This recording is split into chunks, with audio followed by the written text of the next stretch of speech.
n8n is a great tool for automations, but let's face it, the workflows break easily and quite often. Maybe you find that you are waiting for some important data for your business or some summary for your work or studies, and it doesn't come through to your email or Slack channels. Maybe you log on to the n8n account to do something new, and then you discover, oh, one of the workflows is actually not working, and then you have to split your time and fix that issue in an emergency. Those problems today will stop because we will learn how to do error handling in a robust way in n8n. We'll start with a very basic example that every n8n user should have on all of their workflows. And then we're going to build up to cooler methods that will ensure you have robust workflows that use best practice. So let's dive in. We are going to work with this workflow. It's my Telegram agent. It's basically receives a Telegram message, goes through an AI agent connected to an OpenAI model, and it has a simple tool, which is a YouTube video summarizer, and then it sends back the message. So we check that it works. What is 2 + 2?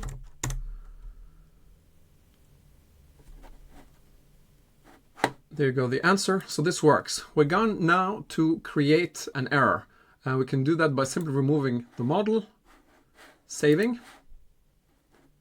Now if we do what is 2 + 2, should wait a few seconds to ensure there is no answer coming through. No answer, so the workflow is not working at the moment. And we have an error here in the workflow itself. The way we're going to handle that error is we're going to create a new workflow, which will be our error handler. So let's go create the workflow, and we call it error handler, and call it test because I have other error handlers. And to do that, we need to use the error trigger. It does what it says on the tin. So whenever we connect this to another workflow and there is an error in that other workflow, it triggers this workflow. But of course, we want to do something with these errors. We don't just want to send them to another n8n workflow. And typically, we want to send at least some notification somewhere. Let's use Gmail as a simple tool. And we say, send a message. Choose your account with your credentials. Let's write in an email address. And then let's just say testing error, test error. For now, let's just save this. Let's go back to our example workflow, the Telegram agent. And then if we go to settings, you're going to see there is on the second line, error workflow. There we take our error handler test and we save. This you should do on all of your workflows. Honestly, it's so simple and it will allow you to be immediately notified if something bad happens. The workflow is still broken, so we should get an error. Let's trigger it. What is 2 + 2? And then let's see here. We have an execution in the error workflow. And in our emails, let's go to the box. And there you go. We have the testing error, test error. Now you see there is this n8n attribution.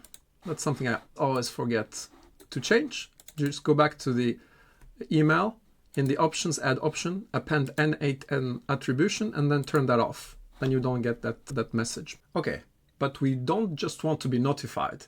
We also want some information. Where did the error happen? And what could we do to fix it? So we're going to enrich then that notification that we are sending in our Gmail. How we do that is we're going to go to the execution, and that's also a neat way to see how to build workflows, as you can use previous data.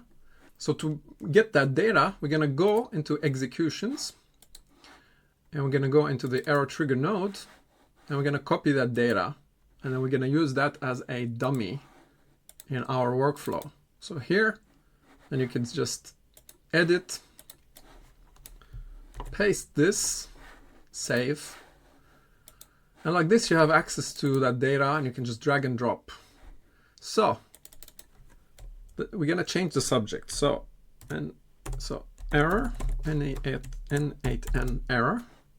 The email type, we're going to put text. It's a bit easier to format. Then we're going to go into expressions. And then we're going to write an error occurred. Then we're going to add the workflow name, workflow ID. These you will find at the bottom. Workflow name, Telegram agent. Just drag and drop it here. Workflow ID. Now we're going to add the URL. The URL is at the top here. That's the execution. And then we're going to add some information like the node name. It's somewhere in the message. You have the stack, which is detailed.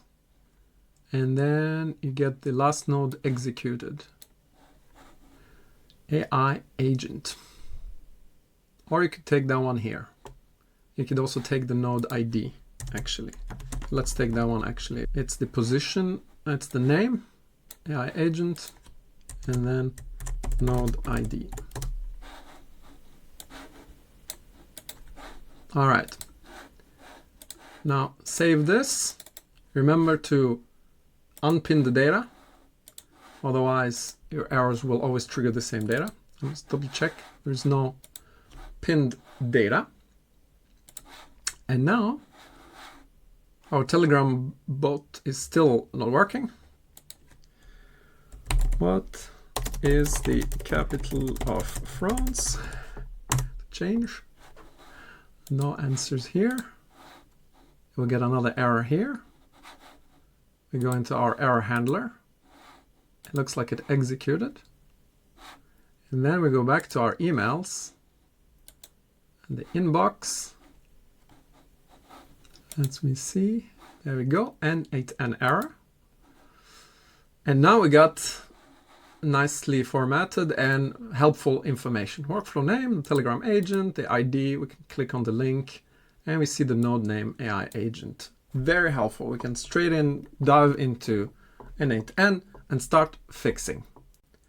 One thing to keep in mind is that if you have a workflow which you trigger manually when you're testing, this will not trigger the error workflow. These are only triggered when your workflows are automatically triggered. That's why here I'm using a Telegram agent, because it's an active workflow, and then it automatically executes the workflow and then triggers the error workflow if there is an error. That's just a quirk of n8n. But the error handling we've just seen is only handling errors that n8n itself recognizes. So if there is a missing piece of a node, or if you're doing a call to an external service, an API call, and it returns an error, these will automatically raise an error in the workflow, which will trigger your error handler. But here is the bad news. Actually, most of the errors in workflows are a different kind of errors. These are typically data-related errors. Either you have an empty field for some reason, the data didn't come through, or you've changed something in a workflow but then forgot to change the field name or position in another part of the workflow. These are very subtle bugs that n8n will not recognize. But we have a solution. We can use a specific node that will handle this. To do that, let's add some data handling to our example workflow. And so I'm just going to copy a set node from another example. The set node has some basic dummy data, ID, name, company, role, permissions. And we're going to save that in a Google Sheet just to make it simple. Or is it append row in sheet? I'm going to pick the file. It's a validation error test. And then it's the data sheet. It's basically the same fields, just in each column. And then we're going to connect the flow to this artificial kind of data input step. Then we're going to go back and say, what is 2 plus 2? Just to trigger the workflow. And then we should see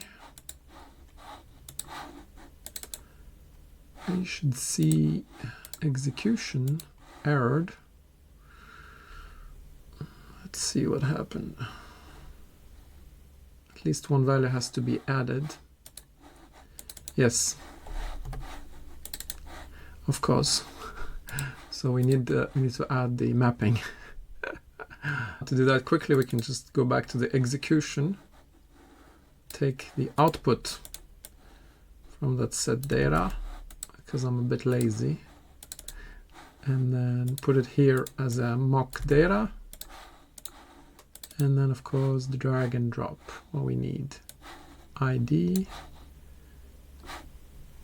company name, role, permissions.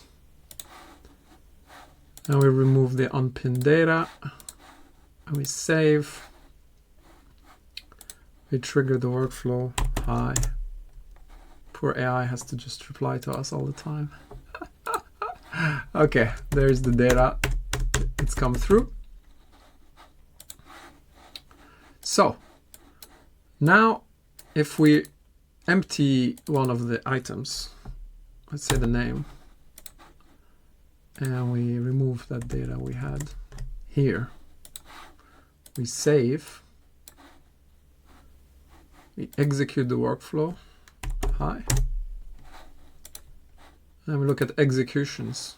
So this is the last one. It succeeded, even though there is a missing item. So everything succeeded. There is no error. And here, the 4 items that were there were recorded, but the name is not recorded. But for us, that's a kind of an error. And we can manually raise an error by using the stop an error node. That's going to be a very helpful node. We have the error type. It's an error message or an object. For now, we say name field is empty. That's what we're testing for and want to raise an error for. Then we're going to use an if node. We're going to test that condition. If node first. So I'm going to put, let's say, if json.name is a string and it's empty. That's the yes path. That's going to be an error. So connect the true to error. I typically do the error as the true branch. So let's double check the json.name. So that's what should come out. It's the json.name. And currently, recap, it's empty, right? So we've saved. And now let's see what happens. We say hi again. Chatbot is working. Have we raised an error? 1453, exactly, that's the one. Yes. Regular error message name field is empty. So now we are equipped to really secure the weak parts of our workflows. And we can do more than just raise an error. So you can have, for example, in the settings, you can go on error. You can either stop the workflow or you can continue and basically do nothing and just put an error message and pass it along. Or you can continue using error output. And what does that mean? So you can now continue your workflow if it's not a critical error, but you can still log it so that after this happened, and maybe this error happens to a subset of your workflows, you can then go and look at your logs and see what's the issue, what could you improve. To do this, we're going to choose continue using error output. Once you do that, you see now there is an error output branch. Then I put another sheet in my Google Sheet, which will just track ID and an error message. So the ID of that person that's missing a name field, and then an error message. And first we're gonna add a code block. And we're gonna add that error message that we want. So we're going to say field name is empty.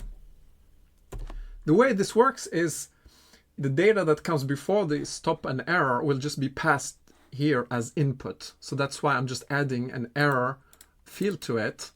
So it's a little bit cumbersome, but that's the way I find it works. And then I add the Google Sheet, append row in sheet, and we select the file, and now we select the errors sheet. And then we simply just add the JSON.id. It's gonna come through. And then the error message is gonna be the JSON.error. And let's make sure we got the same case, error. So this should pass through the error.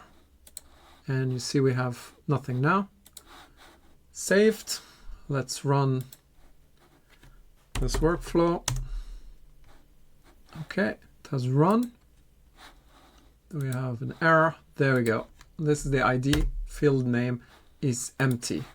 So to recap, stop an error.